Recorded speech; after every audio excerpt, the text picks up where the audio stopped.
Vous travaillez sur un projet. Sur un projet spécifique sous les coworking et pas seulement. Pas mal de gens ici les connaissent déjà parce que on les fait participer comme opinion. On veut savoir qu'est-ce qu'ils en pensent, les coworkers d'ici, les autres espaces français, les autres espaces mondiaux. Ça s'appelle COPAS. Copass. COPAS.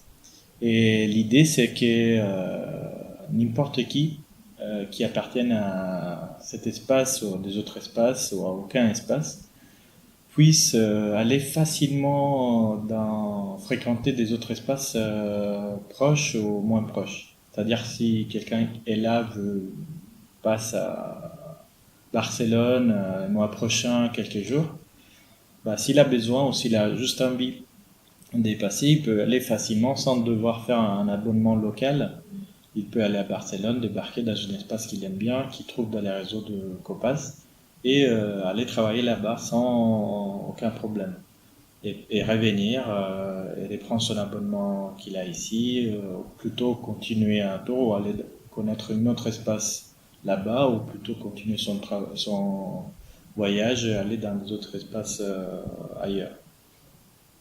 On trouve que c'est assez important. Ça fait une connexion entre les espaces, entre les idées, entre migration. On dit toujours que c'est des abeilles du système.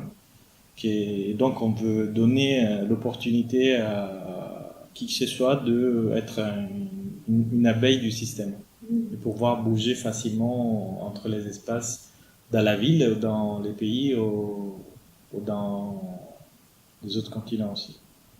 Combien d'espaces coworking il y a plus ou moins Pour l'instant, on est dans une phase encore de récolte, parce qu'on n'est pas encore démarré avec la vente de ces systèmes et de ces crédits. Mais on a déjà eu énormément d'espaces qui sont intéressés à participer au réseau. Actuellement, je crois qu'il y en a une soixantaine. Combien de coworking spaces est-ce qu'il y a du monde Actuellement, ce sont à peu près 2400. 2400. 2400. Et qui sont déjà, on va dire, qui sont déjà enregistrés sous le système COPAS et qui ont dit, bah, on est intéressé à en faire partie, ils sont déjà une soixantaine. Combien de pays Je sais pas exactement combien de pays, sont pas mal de pays européens, presque tous les pays européens. Il y en a qui sont, bah, juste hier, on a eu de la Colombie, il y a le Brésil, il y a les Canaries, il y a le Sénégal, il y a le Japon, Chine, aussi des autres pays asiatiques.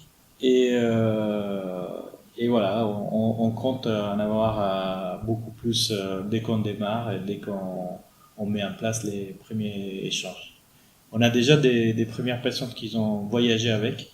Pour l'instant, c'est vraiment géré à la main. Donc, on se met en contact directement avec les espaces et on prend contact, on fait que ça puisse se faire. Mais on compte que ça puisse se faire à un niveau automatique et plus. Virtuellement sur un site. Ouais, beaucoup plus facile pour les usagers, qui n'ont pas à demander à qui que ce soit est-ce que je peux, où je peux aller, sont assez compréhensibles et faciles à utiliser. Comme ça peut être aussi pour des gens aussi comme moi qui bougent tout le temps, que je peux aller et débarquer dans n'importe quel espace sans forcément prévenir et m'informer sur quel tarif, comment ça marche et tout. Je débarque, je paye ce que j'ai à payer et je fais ma journée dans un autre espace. Ok, j'ai compris. Ok. Bah, good luck. Merci. Merci.